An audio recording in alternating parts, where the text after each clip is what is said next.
The morning sun rose over New Sol Colony like it had for the past 10 years. Golden light spread across the green fields where farmers worked their crops.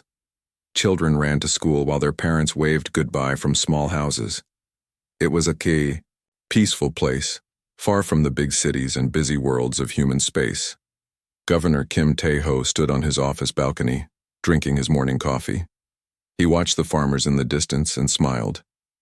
This was why he left his military career behind. No more wars, no more fighting, just simple people living simple lives. "Sir, the morning reports are ready," said his assistant, walking into the room with a tablet. Kim Tae-ho took the tablet and looked at the numbers.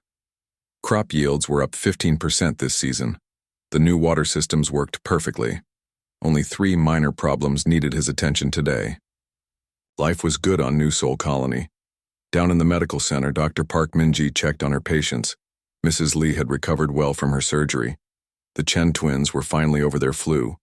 Old Mr. Park just needed his regular medicine for his back pain. "Doctor, the supply ship will arrive next week," said her nurse. "Should I order extra medicine?" "Yes, get extra children's medicine," Dr. Park Min-ji replied. "More families are moving here every month. We need to be ready." She looked out the window at the school playground. Her daughter Kim So-young was playing with her friends during recess. The girl was only 12 years old, but already talked about becoming a doctor like her mother. Or maybe an engineer like her father. Speaking of her husband, Lee Dong-woo was busy at the power station. He loved his work. The fusion reactor was old but reliable. He kept it running smooth and clean. The colony needed power for the farms, the homes, and the small factories that made tools and clothes. "Hey boss," called his assistant. "The main coupling is making that noise again." Lee Dong-woo smiled. "Same noise as last month or a new noise?" "Same noise, but louder." "Then we fix it the same way, but with bigger tools." They both laughed. It was an old joke between them. Everything on the colony was old but well maintained. The people here believed in taking care of what they had. High above the colony, Captain Choi Woo-jin piloted his patrol ship through the empty space around the system. The ship was called the Harmony, and it lived up to its name. Choi Woo-jin had requested this quiet posting after too many years of war and death. "Captain, long-range sensors show all clear," reported Lieutenant Yoon Hai-rin. She was young and eager, fresh from the military academy. Sometimes she seemed bored by the peaceful patrol routes. "Good," said Captain Choi Woo-jin. "Boring is exactly what we want out here."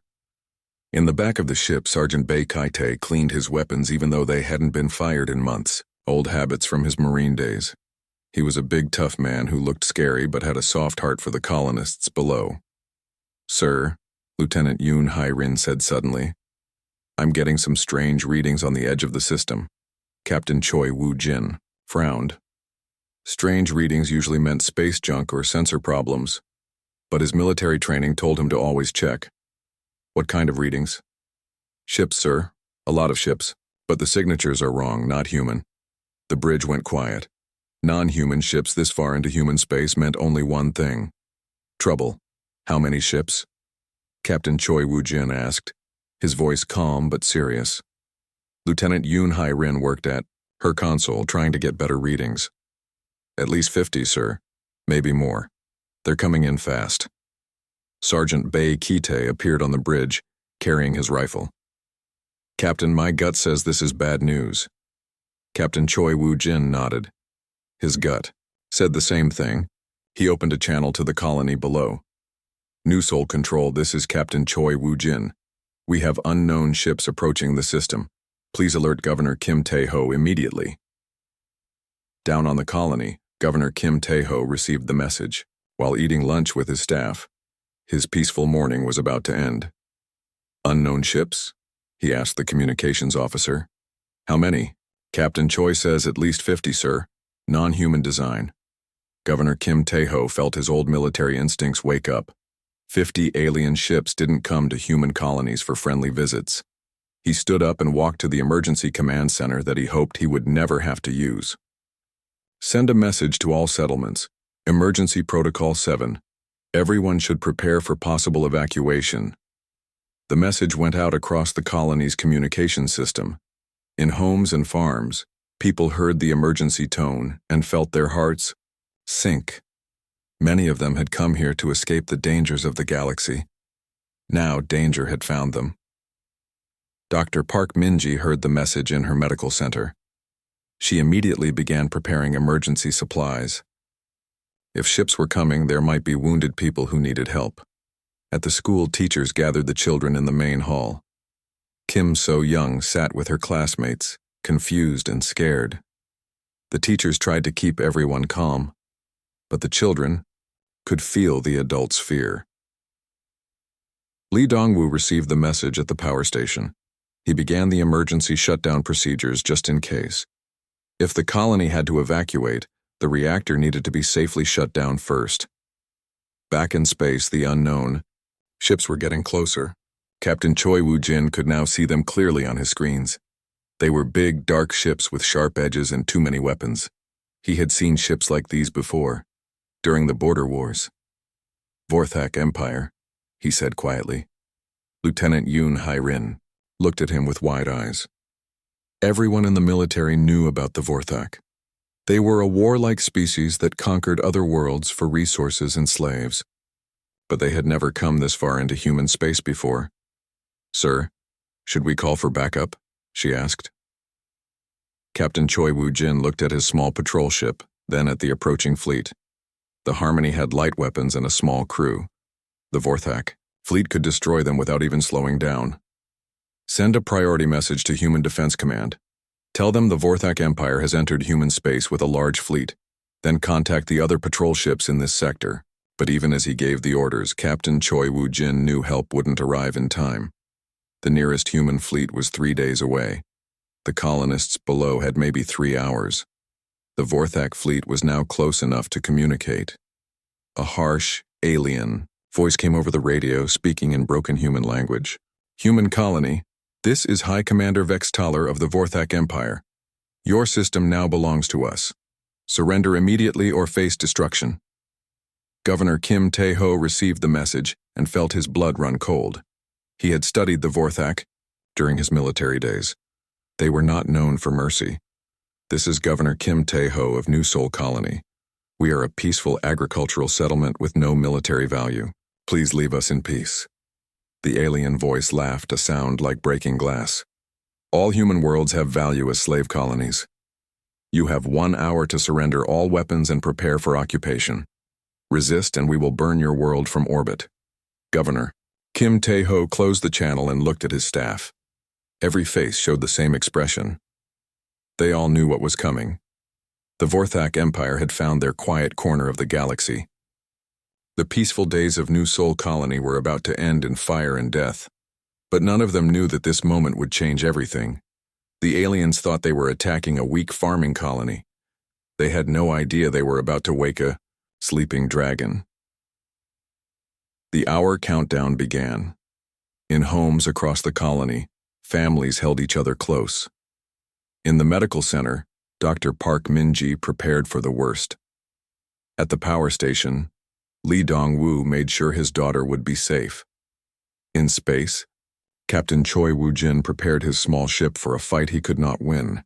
The calm before the storm was ending. The storm was about to begin. The hour passed too quickly. Governor Kim Tae-ho stood in the emergency command center watching the countdown on his screen. 57 minutes. 58. 59. 60 minutes. The attack began without warning. Bright flashes lit up the sky as the Vorthak ships fired their weapons from space. The first explosions hit the communications tower, cutting off contact with other human worlds. The second wave targeted the spaceport, destroying any chance of escape. "Take cover, Governor," Kim Tae-ho shouted as the building shook around him. Through the windows, he could see fire and smoke rising from the town center. At the medical center, Dr. Park Min-ji was helping move patients to the basement when the building next door exploded. The blast threw her to the ground, and debris fell around her like deadly rain. "Doctor, we need to go," her nurse shouted over the noise. "No," Dr. Park Min-ji said, getting back to her feet. "The patients can't move. We stay with them." More explosions shook the building. Outside, people were running and screaming. But Dr. Park Minji would not leave her patients. She had taken an oath to help people, and she would keep that oath even if it killed her. At the power station, Lee Dong-woo worked frantically to shut down the reactor safely. If it overloaded, the explosion would kill thousands of people. His hands moved quickly over the controls as bombs fell around him. "Boss, we need to get out of here," his assistant yelled. "Almost done," Lee Dong-woo replied. "Get to the emergency shelter, tell them I'm coming." But Lee Dong-woo was lying. He knew the shutdown would take 10 more minutes. The Vorthak ships were targeting everything that looked important. The power station would be hit soon. He thought about his wife and daughter. Were they safe? He hoped they had made it to the school's emergency shelter. That was the strongest building in the colony. At the school, teachers rushed children into the underground shelter. Kim So-young held hands with her best friend, trying not to cry. The explosions above them were getting closer and louder. "Where's my daddy?" asked a little boy. "Where's my mommy?" asked a girl. The teachers had no answers. They just held the children close and prayed the shelter would protect them. In space, Captain Choi Woo-jin watched the bombardment from his small ship.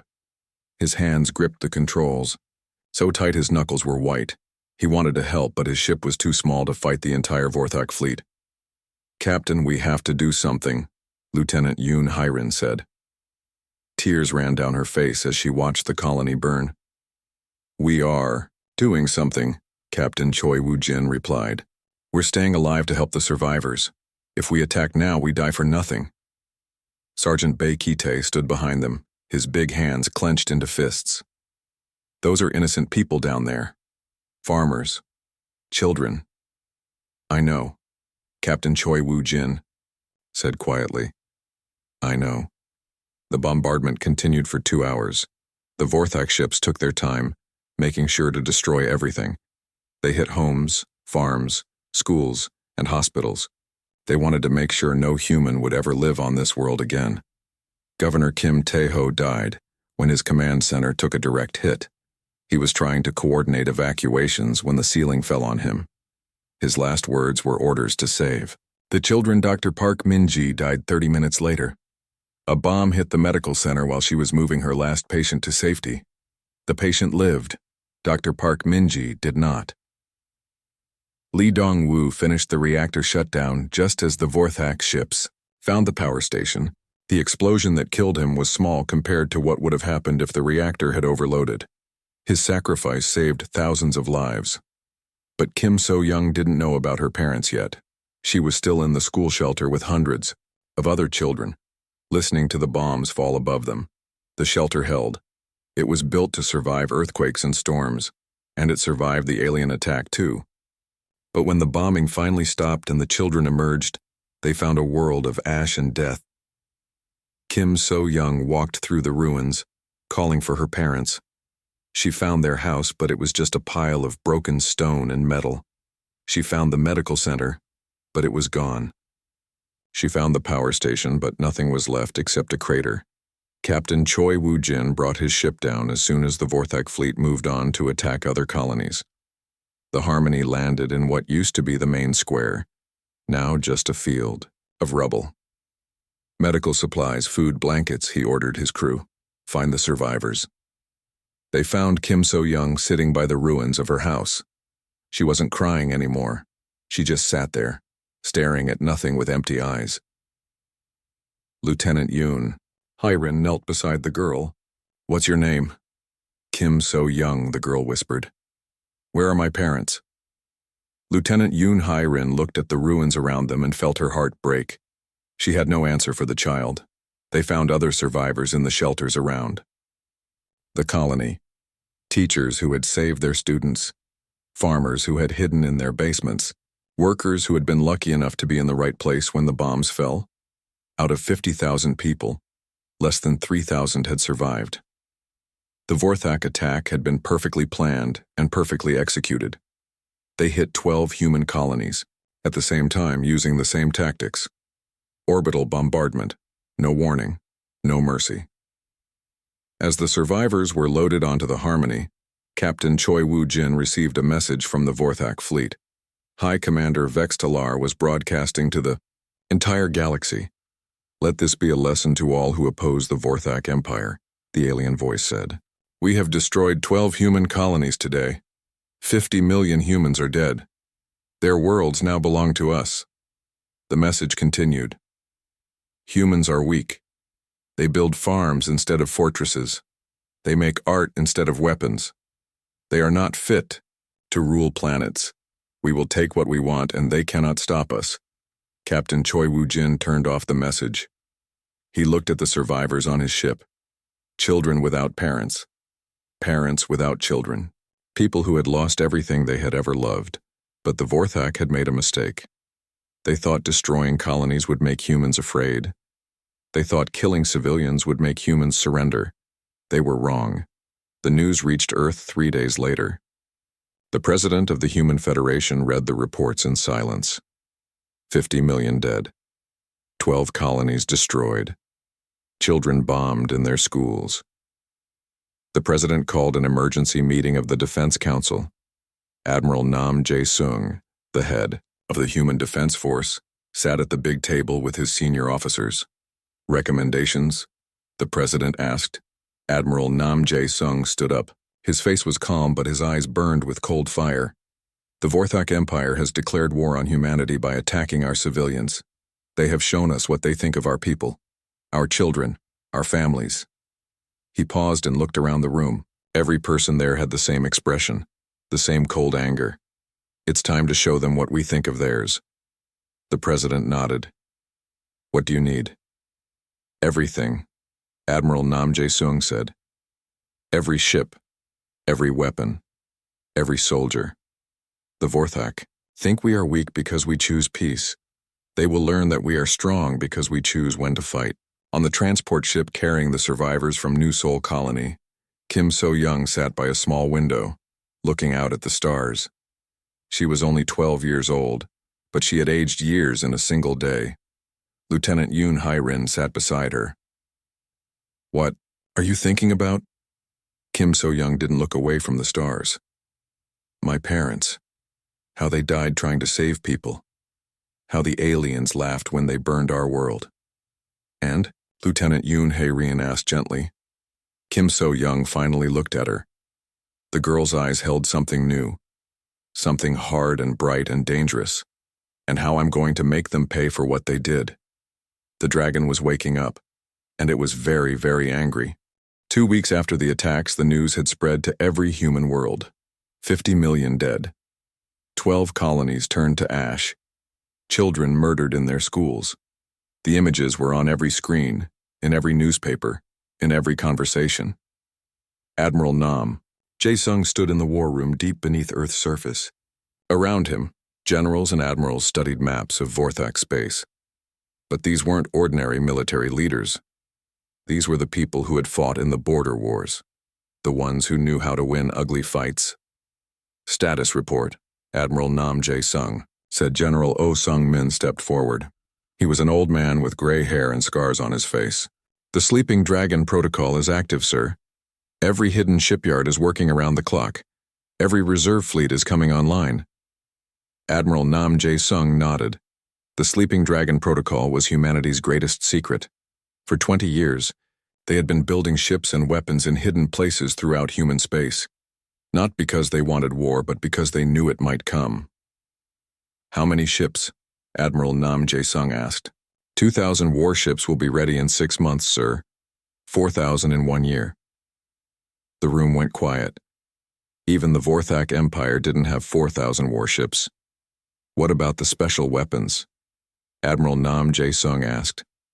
Dr. Seo Jin-woo, a thin man with tired eyes, opened his briefcase.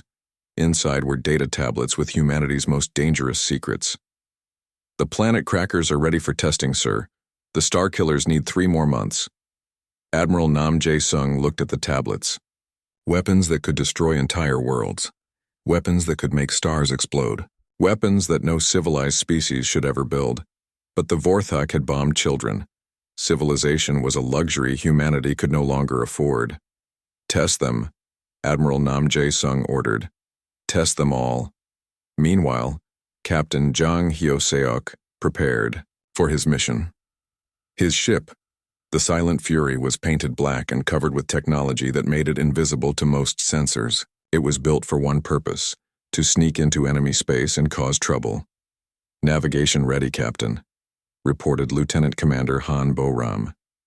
She was the best navigator in the fleet, able to plot courses through dangerous space that other pilots couldn't even imagine. "Weapons ready, Captain," said Chief Petty Officer Lim Jae-won. His job was to blow things up, and he was very good at it. Captain DragonHFY looked at his crew, 25 people who had volunteered for a mission that would probably kill them all, but they didn't care. They had seen the pictures from New Sol Colony. "Our job is to map Vorthak space and destroy anything we can," Captain DragonHFY said. "We're going to show them that humans can be very good at being bad." The Silent Fury disappeared into hyperspace, heading for enemy territory. Back on Earth, Colonel Park Hyun-ki walked through a training camp filled with angry people. These were the survivors from the destroyed colonies, men and women who had lost everything, children who had watched their parents die. Kim So-young was among them. The 12-year-old girl could now take apart a rifle in 30 seconds and put it back together in 25. She could make explosives from household chemicals. She could kill a person with her bare hands. "Today we learn about Vorthak weak points," Colonel Park Hyun-ki announced to the trainees. "Every species has them. Every ship has them. Every soldier has them." Kim So-young raised her hand. "What about their homeworld? Does it have weak points?" Colonel Park Hyun-ki smiled. It wasn't a nice smile. "Every world has weak points, Kim So-young, and we're going to find them all." The training continued day and night. The survivors learned to fight like soldiers, think like spies, and strike like assassins. They had one advantage that regular soldiers didn't have. They had nothing left to lose. Captain Choi Woo-jin stood on the bridge of his new ship. The Vengeance was 10 times bigger than his old patrol vessel. It had weapons that could destroy cities and armor that could survive direct hits from enemy battleships. "Ship status?" he asked. Lieutenant Yoon Hai-rin, now promoted to commander, checked her instruments. "All systems ready, Captain. The crew is eager to fight." Master Sergeant Baekite approached with a grim smile. "Sir, the Marines are ready too. We've been practicing with the new weapons. The Vorthak won't know what hit them." Captain Choi Woo-jin nodded. His entire crew was made up of people who had been at New Sol Colony, people who had seen the aftermath of the attack. They weren't just soldiers anymore. They were instruments of revenge. Across human space, the same scene was repeated on hundreds of ships, thousands of training camps, millions of people preparing for war. But this wasn't just any war. This was a crusade. The other alien species in the galaxy watched with growing fear. The Galactic Council received reports of human military buildup. That seemed impossible. Ships appearing out of nowhere. Weapons being tested that violated every treaty. Entire star systems being turned into military bases. The Zilithian ambassador requested an emergency meeting. "The humans are preparing for total war," he told the council. "They're building weapons that could destroy entire civilizations." The Altarian representative nodded. "We're detecting massive industrial activity throughout human space. They're outproducing the rest of the galaxy combined." But the council had refused to help when the colonies were attacked. Now they were scared of what they had helped create. "Perhaps we should offer to mediate," suggested the Ferengi delegate. The room fell silent. Everyone remembered Admiral Nam Jae-sung's response to previous offers of mediation. "There will be no negotiation until every Vorthak world burns." Meanwhile, the Silent Fury completed its first mission in enemy space. Captain DragonHFY and his crew had destroyed a Vorthak patrol fleet without any survivors. 12 enemy ships turned into floating wreckage, and no one knew how or why. "Next target?" asked Lieutenant Commander Han Bo-ram. Captain DragonHFY studied the star maps. "The supply depot at Nexus 7. Time to show them that nowhere is safe." The Silent Fury disappeared again, leaving behind only empty space and the floating remains of Vorthak ships. Back on the Vorthak homeworld, High Commander Vex Talar received disturbing reports. Patrol fleets were disappearing. Supply convoys were being destroyed. Outposts were going silent without sending distress calls. "What are these humans doing?" he demanded. His intelligence officer, a younger Vorthak named Gex Talar, studied the reports.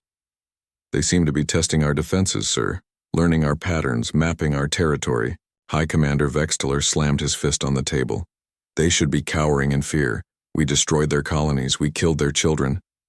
"Perhaps that was a mistake, sir," Gex Talar said carefully. "The other species warned us that humans fight differently when their young are threatened." "Nonsense," High Commander Vex Talar roared. "They are weak. They choose peace over strength. They are not warriors." But even as he spoke, High Commander Vex Talar felt a cold fear growing in his stomach. The humans weren't acting like conquered people. They were acting like predators preparing to hunt. On Earth, the final preparations were complete. Admiral Nam Jae-sung stood before the largest military assembly in human history. 5,000 ships, 10 million soldiers, weapons that could crack planets and kill stars. "The Vorthak Empire thinks we are weak," Admiral Nam Jae-sung said. His voice carried to every ship, every base, every soldier. "They think bombing our children will make us surrender.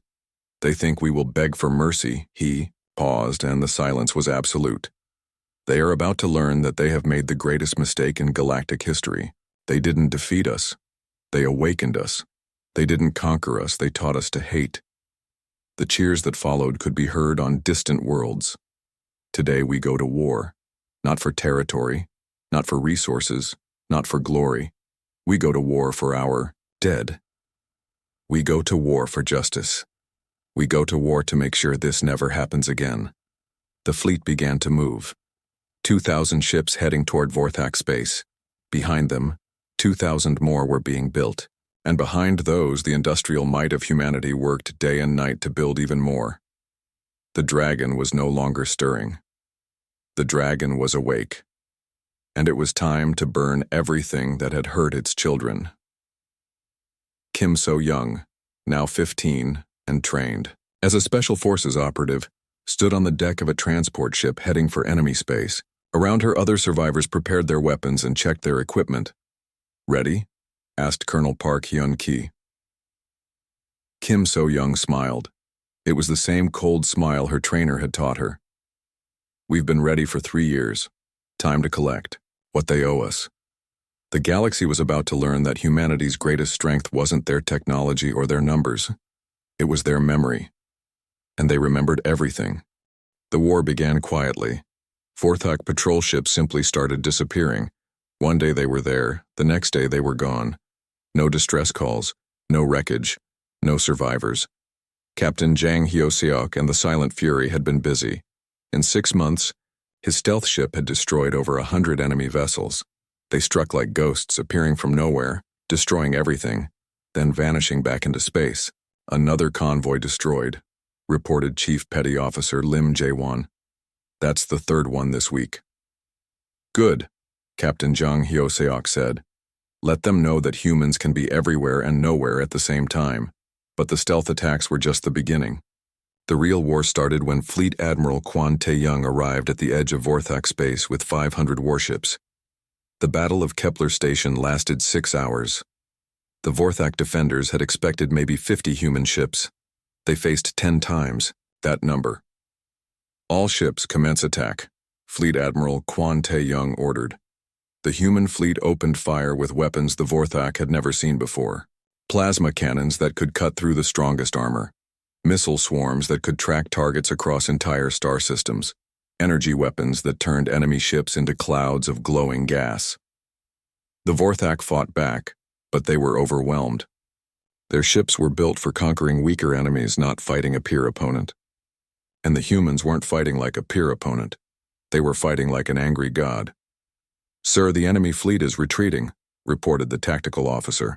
"Let them go," Fleet Admiral Kwon Tae-young said. "We want survivors to spread the word. Humans are coming, and we're not in a forgiving mood." High Commander Vex Talar barely escaped the battle with his flagship and a dozen other ships. Out of 200 vessels, that was all that remained of the Kepler station fleet. How is this possible? He demanded. Where did they get so many ships? His intelligence officer Gextaler looked terrified. Sir, our spies report massive industrial activity throughout human space. They've been building ships for years, thousands of them. High Commander Vextalar felt his blood turn cold. Thousands? Yes, sir. And they're not using their best weapons yet. These are just their regular warships. While the big fleets fought in space, smaller teams struck at the heart of the Vorthak Empire. Colonel Park Hyun-ki led a special forces unit deep into enemy territory. Their mission was simple: destroy everything important. Kim So-young, now 18 and deadly as a viper, led her own squad through the streets of a Vorthak industrial world. They moved like shadows, planting explosives in factories, power stations, and government buildings. Timer set for 10 minutes, she whispered into her communicator. All teams, prepare for extraction. The explosions lit up the night sky like fireworks. But these weren't celebration fireworks.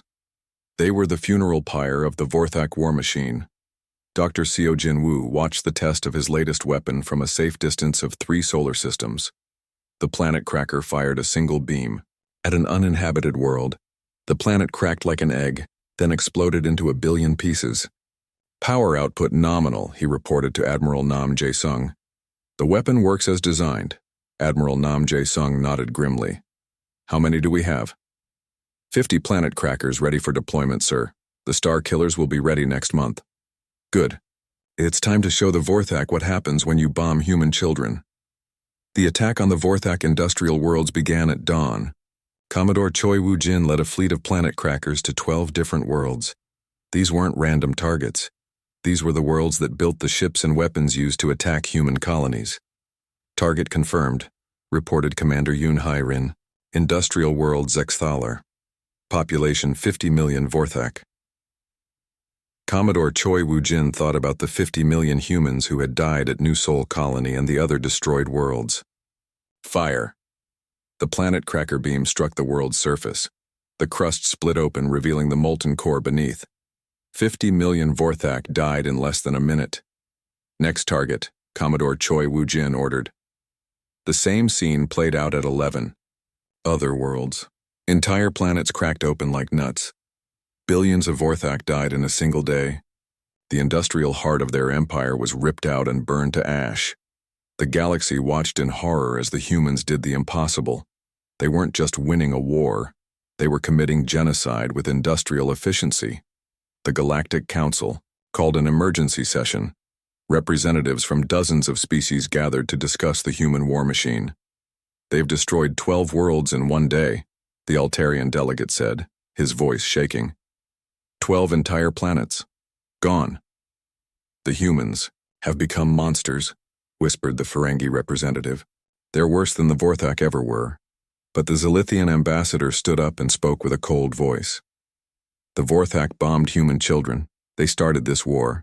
Now they're paying the price. But genocide, another delegate began, was what the Vorthak planned for humanity. The Zilithian cut him off. The humans are just better at it. The council voted to contact the humans and offer mediation.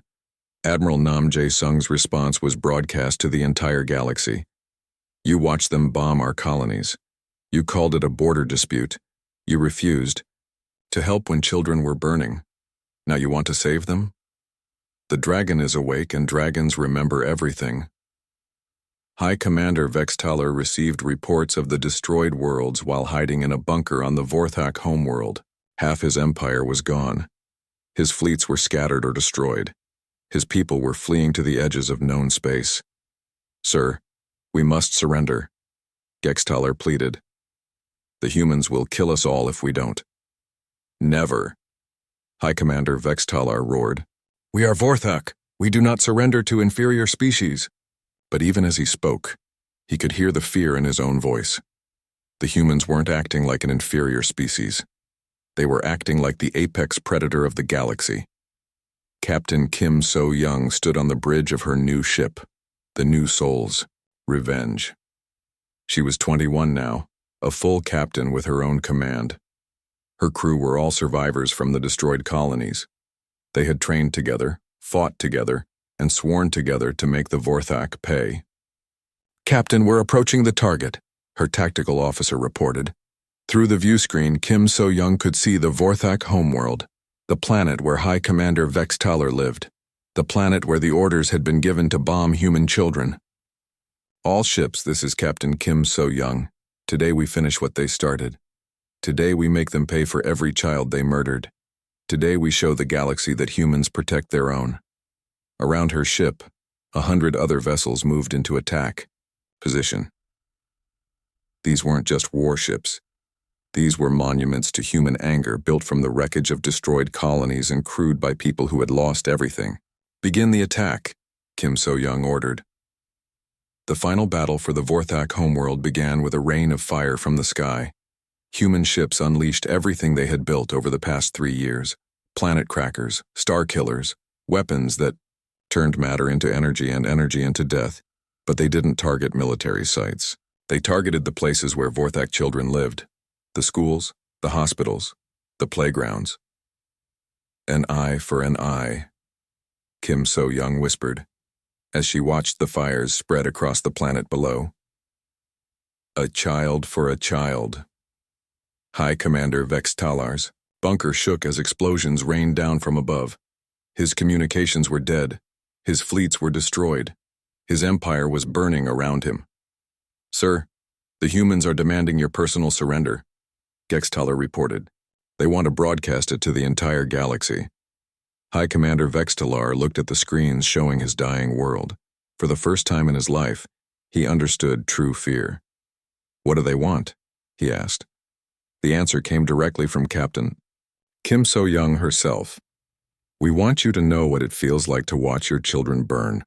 We want you to understand what you awakened when you bombed New Sol Colony. We want you to remember this moment when you meet our dead and whatever hell awaits you." The planet cracker beam struck the Vorthak homeworld. The crust split open like a broken egg. Billions of years of history were erased in seconds. High Commander Vextalar died knowing that his empire's greatest victory had become their greatest defeat. They had awakened something in humanity that should have stayed sleeping. Ikao. Dragon's fire had consumed everything that dared to hurt its children. The final siege began with the largest fleet in galactic history.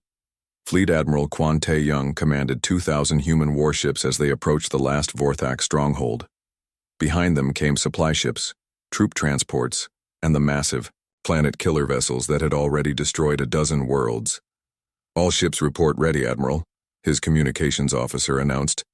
Fleet Admiral Quan Tae-young looked at the tactical display. The Vorthak had gathered every remaining ship they had around their last major world. 300 vessels against his 2,000. It should have been an easy victory, but the humans weren't taking chances. Not anymore. "Deploy the Star Killer," Fleet Admiral Quan Tae-young ordered.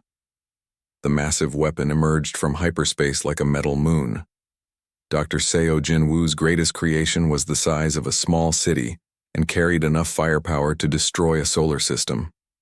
Captain Kim So-young watched from the bridge of the New Sol's Revenge as the Star Killer moved into position. She was now Admiral Kim So-young, the youngest fleet commander in human history. Her ships were crewed entirely by colony survivors who had spent 5 years preparing for this moment. "Admiral, we're receiving a transmission from the Vorthak fleet," her communications officer reported. The face that appeared on the screen was not High Commander Vextalar. That monster had died when his homeworld cracked open like an egg. This was Fleet Commander Dextalar, his younger brother, trying to save what remained of their species. "Human fleet, this is Fleet Commander Dextalar. We wish to surrender unconditionally. Please, we have civilians on the planets below. Children, innocents who had nothing to do with the attacks on your colonies." Admiral Kim So-young stared at the alien face on her screen. For a moment, she remembered being 12 years old, searching through the ruins of her home for her parents. She remembered the Vorthak broadcast after the attacks, laughing about how weak humans were. "You had children too," she said quietly. 50 million of them. You bombed them in their schools." Fleet Commander Dextalar's face crumpled. "Please, we know we were wrong. We know we deserve punishment, but our children will learn what ours learned. Admiral Kim So-young cut him off, that sometimes there is no mercy in the universe. She closed the channel and turned to her tactical officer. Begin the attack. The battle lasted 3 days, but the outcome was never in doubt. The human fleet had overwhelming numbers and superior weapons. But more than that, they had something the Vorthak had never understood: the cold fury of parents who had lost their children. Admiral Kim So-young led the assault on the orbital defenses.